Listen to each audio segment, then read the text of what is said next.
Harold Mercer adjusted his rearview mirror with a practiced flick of his wrist as the rumbling school bus made its way down the suburban streets of Oakridge, Michigan. At 62, the retired mechanic had found an unexpected second career as a school bus driver, a job that gave his day structure and purpose after 35 years spent fixing engines and transmissions. The afternoon sun slanted through the windows, casting long shadows across the blue-gray seats. Harold glanced at his watch. 3:45 p.m., right on schedule for the afternoon drop-offs. Most of the students from Pinecrest Intermediate School chattered animatedly about weekend plans, upcoming tests, or the latest social media drama. The usual cacophony of adolescent life filled the bus. But as Harold checked his mirror again, his gaze landed on a girl sitting alone near the front. She sat just 3 seats back, her face partially hidden by strands of auburn hair. Her shoulders were hunched, and though she tried to hide it, Harold could see her hand occasionally brushing away tears. This was the 3rd day in a row he had noticed her crying, always the same pattern. Quiet and reserved when the bus was full, gradually letting her guard down as students departed at their stops. Harold frowned, concern etching deeper lines into his weathered face. He had driven this route long enough to recognize the signs of a troubled kid. Looking down at his clipboard where he kept the student roster, he confirmed what he already suspected. Her name was Emily Dawson, Class 9B. She had only been enrolled at Pinecrest for 2 weeks. The first week, Harold hadn't thought much of her quiet demeanor. New students often kept to themselves until they found their footing. But this second week had shown a disturbing pattern, and today seemed particularly bad. "Elmwood Drive coming up," Harold called out as he slowed for the stop. 2 boys grabbed their backpacks and made their way to the front, thanking Harold as they stepped off the bus. He watched them walk toward their homes before closing the door and continuing on his route. With each stop, the bus grew emptier, and Harold continued stealing glances at Emily through his mirror. There were only 5 students left now, and Emily's stop was the last on his route. As the bus emptied further, her silent tears became more evident. At one point, Harold noticed something peculiar. As he navigated a turn, Emily suddenly slouched forward, her hand disappearing beneath the seat. He needed to keep his eyes on the road, but it looked as though she was examining the air vent under her seat. A metallic clang echoed through the now quiet bus. "Everything all right back there?" Harold called, concerned. Emily's head snapped up, her eyes wide with surprise.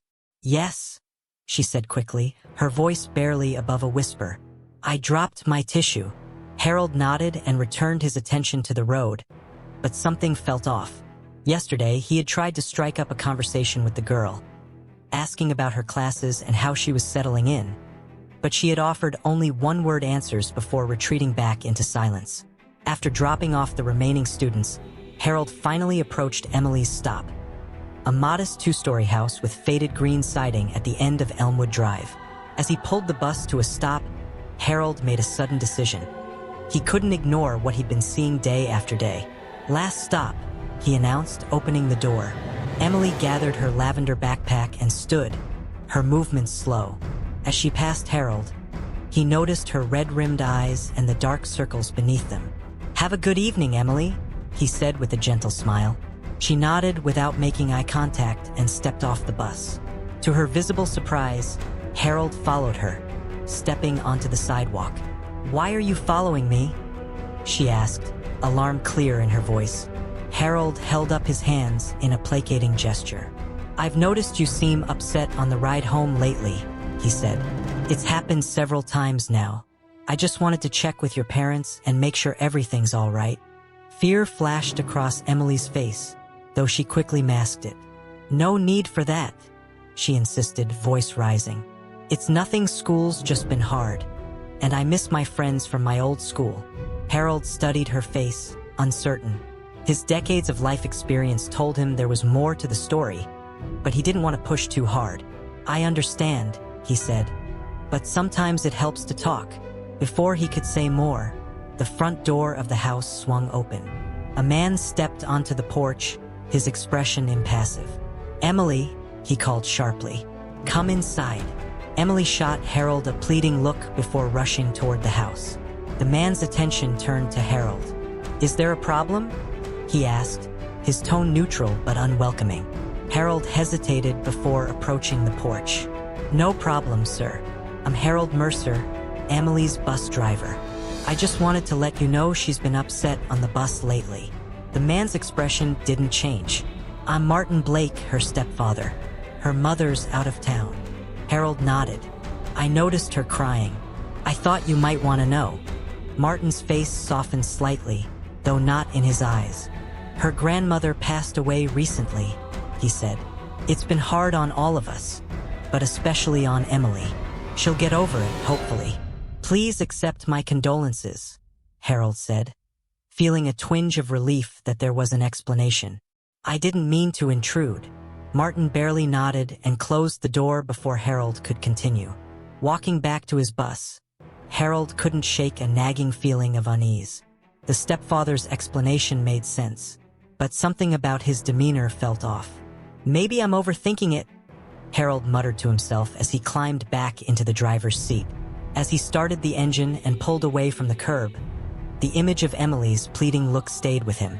Before we continue, if you're hooked on Emily's story, make sure to like, subscribe, comment, and share so you don't miss a thing. Harold's mind raced as he navigated the bus away from the depot the next morning. The memory of Emily's hollowed expression and Martin Blake's cold dismissal remained lodged behind his eyes. He replayed every detail. The metallic clang under the seat, the way Emily had recoiled when he followed her home. After the evening's events, Emily slipping into a vacant shop at dusk, clutching her stomach. He had called Ms. Patterson, Emily's homeroom teacher, who confirmed she'd noticed Emily's frequent bathroom trips and lethargy in class. He tried Principal Hayes again, but the response was the same curt brush-off. Now, it was Wednesday, 2 days since Harold had first chosen to intervene. He'd resolved not to let Emily slip through the cracks. He parked the bus beneath the oak tree at Pinecrest's edge, stepped out, and retrieved his clipboard. The chilly morning air bit through his jacket as he made his way toward the administration building. He refused to leave Emily's fate to chance. If Principal Hayes wouldn't act, Harold would find someone who would.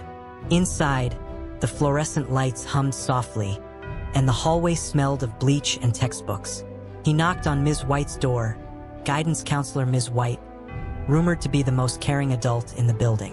When she opened the door, her warm smile faded as she recognized his determined stance. "Morning, Mr. Mercer. What can I do for you?" she asked, gesturing him inside. Harold stepped through, closing the door behind him. "I need your help," he began, voice low.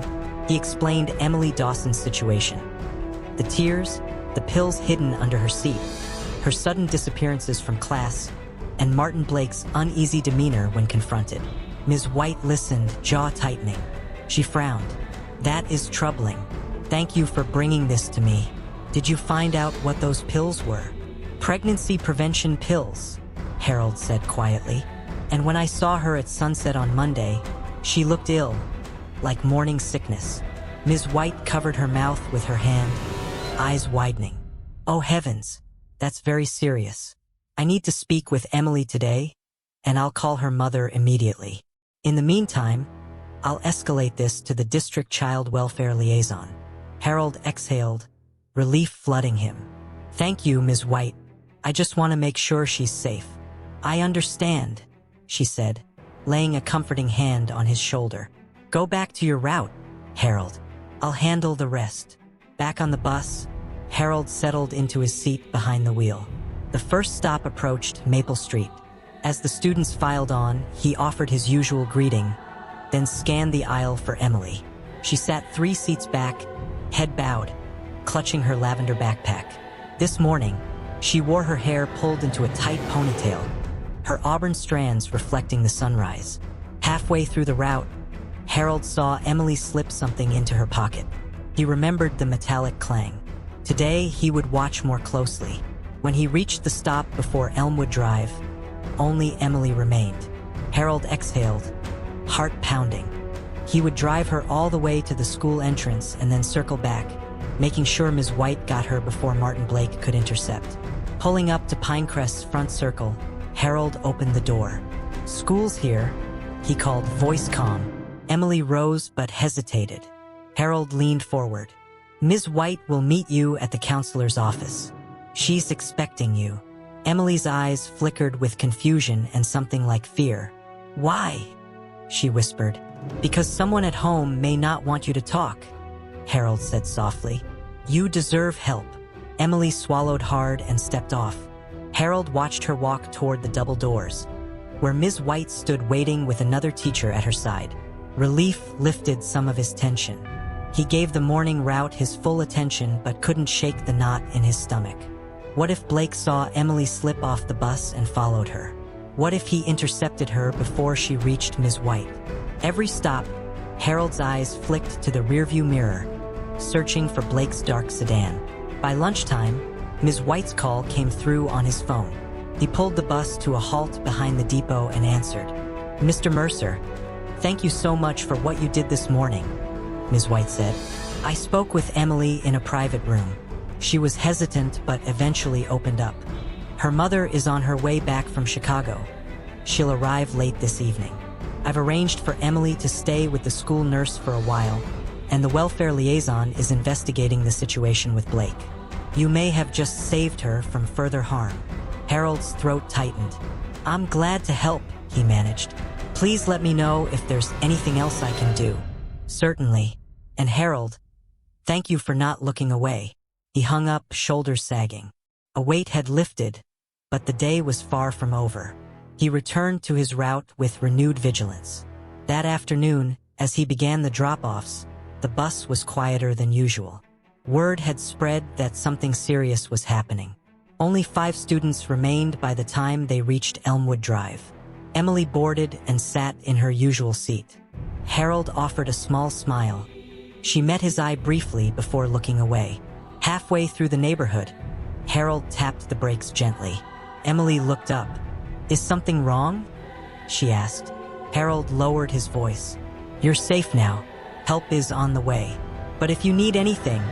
He paused, searching for the right words. "Let me know." Emily nodded, tears glinting at the corners of her eyes. She placed her hand over her heart, then tucked it under her seat, as if hiding something. Harold's breath caught. Had she stashed more pills? Or some other proof? He resisted the urge to investigate then and there. Instead, he reminded himself that Ms. White and the liaison would handle it. As the bus emptied, Harold watched Emily walk up the driveway to the small green house. Martin Blake stood on the porch, arms folded. Emily hesitated, then moved toward him. Harold's heart pounded. Would Blake confront her? Instead, he reached out, ruffling Emily's hair in a familiar fatherly gesture. "Be good, kiddo," he said quietly. Emily turned, eyes shining with fledgling trust. She mouthed, "Thank you," then slipped inside. Harold closed the door. The metallic clang of the closing latch sounded final. As he drove away, he exhaled deeply. Part of him wanted to rush back, ensure Emily was truly in safe hands. But he trusted Ms. White's intervention. For now, all he could do was watch and wait. If you're still with us, smash that like button, subscribe, comment your thoughts, and share this video so more people learn how small acts of vigilance can change lives. The sun had barely risen over Oakridge as Harold Mercer arrived early at the Pinecrest bus depot. Dawn mist clung to the asphalt, and the low hum of fluorescent lights greeted him inside the garage. He carried a travel mug of steaming coffee, hoping the warmth would steady his thoughts. After everything with Emily Dawson, sleep had been uneasy, filled with fragmented memories of the locked shed, Emily's tear-stained face, and the sound of officers breaching that door. Harold checked his watch. 5:50 a.m. He still had 10 minutes before his shift began. He sat on an overturned bucket near his bus, taking a slow sip of coffee. He reviewed yesterday's phone call with Ms. White, the guidance counselor. She had sounded relieved. Emily's mother, Sarah Dawson, had returned late the previous evening and insisted Emily stay with relatives overnight. Meanwhile, the county's Child Protective Services had formally removed Martin Blake from the home, pending investigation. The Blake house stood vacant, padlocked. Harold exhaled. Emily was safe for now. A sudden knock on the bus windshield startled him. He looked up to see Ms. White standing outside, holding a file folder. Harold hopped off the bucket and unlocked the door. "Morning, Ms. White," Harold greeted, pulling the door open. "Good morning, Harold," Ms. White replied, handing him the folder. "I thought you'd want to see this before your route." Harold took the folder and flipped it open.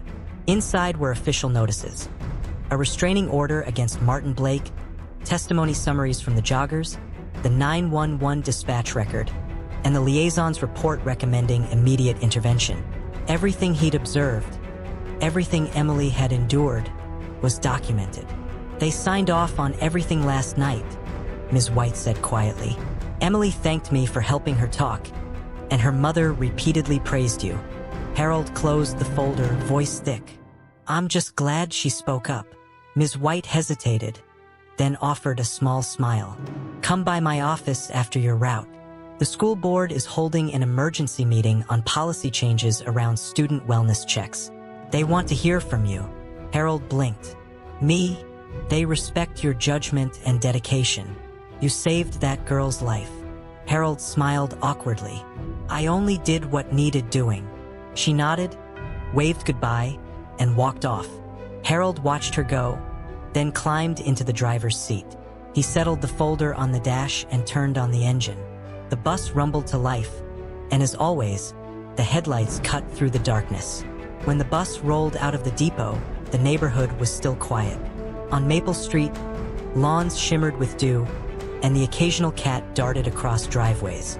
By the time Harold completed his first stop, the eastern sky had begun to glow pink. Emily was not on the 6:30 pickup list. Instead, he drove straight to Pinecrest for the 7:10 a.m. bell. As he pulled into the student drop-off circle, the lot filled with arriving cars and students trickling from the shadows. Harold parked, leaving the engine running, and stepped out to prepare his route sheet. Through the front doors, he spotted Emily emerging from a white SUV, clutching her mother's hand. Sarah Dawson smiled as she helped Emily out and gave her a reassuring hug. Harold watched from behind the glass for a moment. Emily looked thinner, her uniform skirt hung slightly loose, but she held her head high. A small group of classmates greeted her, and she smiled in return. It was a tentative lightness, but it was light. Harold opened the bus door as students filed by. "Good morning," he called, voice warm. Students waved and thanked him as they climbed aboard, filling the seats. When Harold checked for name cards, he saw Emily's station empty. He exhaled with relief. His morning route proceeded normally. Willow Creek, Chestnut Lane, Elmwood Drive. Each student dropped off into waiting arms. At Elmwood, he noticed Martin Blake's SUV parked oddly in the driveway, empty and silent. Harold hesitated, stared at the locked front door, then reminded himself this was a matter for CPS and the police. He shut the door confidently and moved on. Back at Pinecrest, he pulled up for the midday break. He shut off the bus, retrieved his folder, and headed to the guidance office. Ms. White greeted him at the door. "They've started the meeting," she said. "Come with me." Inside, the small conference room buzzed with conversation. Principal Hayes sat at the head of a long table, flanked by 2 school board members, a CPS representative, and the district liaison. Photos of Harold's folder lay neatly in front of each. Ms. White introduced him. "Everyone, this is Harold Mercer, bus driver for Route 22, whose keen observation brought Emily Dawson's situation to light." A board member leaned forward. "Mr. Mercer, thank you for coming. Would you tell us what you saw on the bus and the events following your discovery?" Harold cleared his throat, voice firm but calm. He recounted the crying girl at the front, the metallic clang under the seat, discovering the blister pack of birth control pills, his concerns at Emily's house, calling the principal's dismissal, contacting Ms. Patterson and Ms. White, and finally the 911 call at Lakeside Park. He described intervening joggers, the police breach, and Emily's rescue. His account was met with attentive silence. When he finished, Principal Hayes looked at him with remorse. "Mr. Mercer, on behalf of the school, I apologize for my initial inaction. Your persistence was necessary. We've drafted new protocols for any staff member, including bus drivers, to report concerns directly to CPS and remain anonymous if they wish. The liaison added, "Will implement mandatory training for all drivers and staff on recognizing signs of abuse and neglect. Thank you, Mr. Mercer, for championing these changes." One board member stood. "Harold, we would like to formally recognize you at the next school assembly and present you with a commendation for outstanding duty of care." Harold shook his head. "I'm honored, but I wasn't looking for recognition. I just did the right thing." Ms. White smiled. "Sometimes the right thing deserves recognition." After the meeting concluded, Harold returned to his bus. The folder tucked safely on the seat, he started the engine once more and prepared for the afternoon run. News of the policy changes spread quickly. Among the students, they had heard a bus driver stood up when others hesitated. That afternoon, the bus filled as usual. Yet the atmosphere felt different. Less chaotic banter, more respectful smiles. As the bus cleared the school grounds, Harold found his favorite song playing softly on the radio. Approaching Lakeside Park, he nearly stopped. He had wanted to revisit the scene, but he didn't. Instead, he focused on the road and the students. When the bus neared the last stop, Elmwood Drive, Harold noticed Emily waiting by the curb with her mother. Emily's school uniform was neat, and she smiled when she saw Harold. Sarah Dawson stood beside her, and Harold could see gratitude in her eyes. He pulled to a stop. Emily boarded the bus, and Sarah stepped forward. "Mr. Mercer," she called softly. Harold stopped cleaning his windshield and stepped down. "I wanted to thank you personally," Sarah said, voice trembling with emotion. She smiled through tears. "It's because of you that Emily has a chance to heal, to be safe." Harold shook her hand gently. "She's strong. With the right support, she'll be fine." Emily reached out and hugged Harold. She rested her head against his shoulder, whispering, "Thank you." Harold patted her back. "Anytime, Emily." Back on the bus, Harold resumed his route. At the next intersection, he tapped the brakes and looked in the rearview mirror. Emily sat alone at the front, backpack on her lap, head held high. He exhaled, gratitude filling him. As the bus rumbled down Oakridge's quiet streets, Harold reflected on the journey. A simple question, "Everything all right?" led to uncovering a hidden crisis. A few texts and calls connected the right people. His choice to act changed the course of a young girl's life. In the rearview mirror, dawn gave way to afternoon light. Harold smiled. He pulled out his phone and snapped a photo of the mirror's reflection. The empty front seat, the open road ahead. If Emily's story moved you, please like, subscribe, comment your thoughts below, and share this video. Because sometimes noticing one small detail can spark the change our communities need. Harold powered down the bus for the day. As he leaned back in his seat, he thought of all the other Emilys. Quiet, unseen kids riding beneath that vent. He vowed to keep looking, to keep noticing. Because caring isn't just a job. It's a responsibility, and sometimes, a single act of bravery lights the way for many. This is Zen Stories. Please go through our channel for other captivating stories like this. See ya.